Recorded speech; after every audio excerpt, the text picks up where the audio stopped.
So a lot going on internationally today, most especially the assault on Israel by Hamas.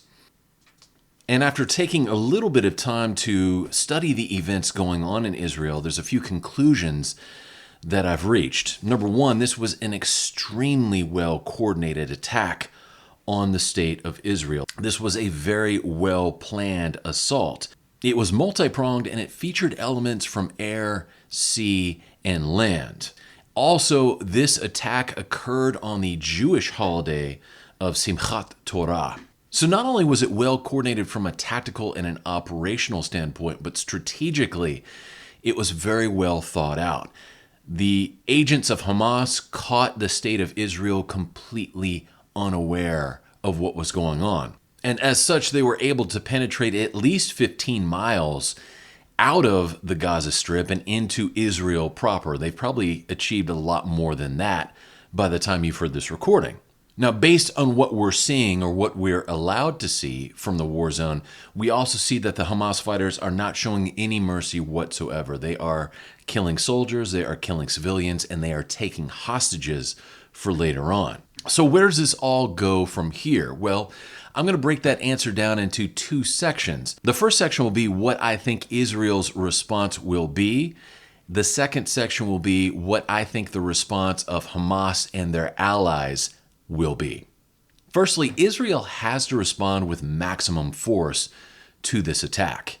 And Hamas and all the other related players are quite aware of this. There can be no measured response, no mealy-mouthed response.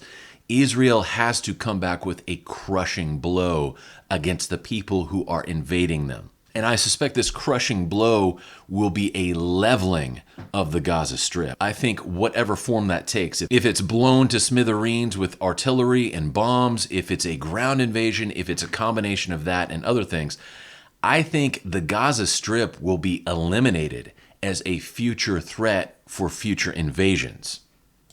And that means there's going to be a lot of death, a lot of casualties, both in terms of fighters and civilians.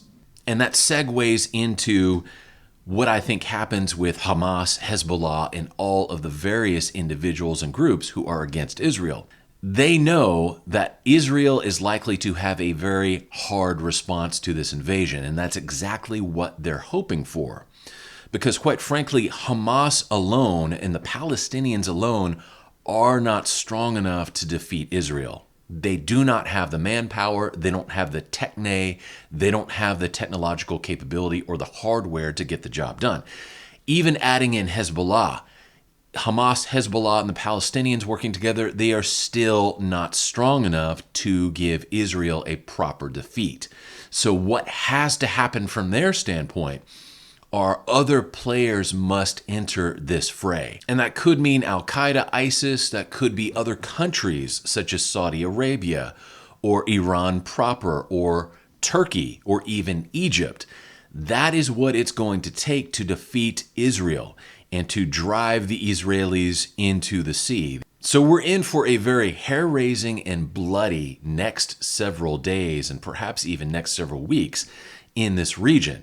Because Israel's response has to be heavy, it has to be hard, and the opponents to Israel are counting on that, and they are hoping and they are praying and cajoling that that hard response will draw other players into this combat zone, because quite frankly, without those other players entering, they don't have a chance of a lasting victory. So if you're into the news, or even if you're not, I certainly advise you to be aware of this situation.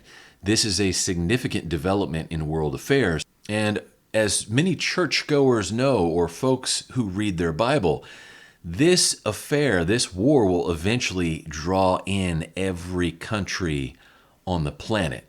Because every country will end up having to take sides if this conflict expands.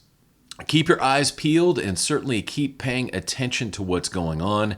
If you're the praying type, pray for peace, because that is what the world needs first and foremost. This is Kevin from Texas, and God bless each and every one of you. I'll talk to you later. Bye.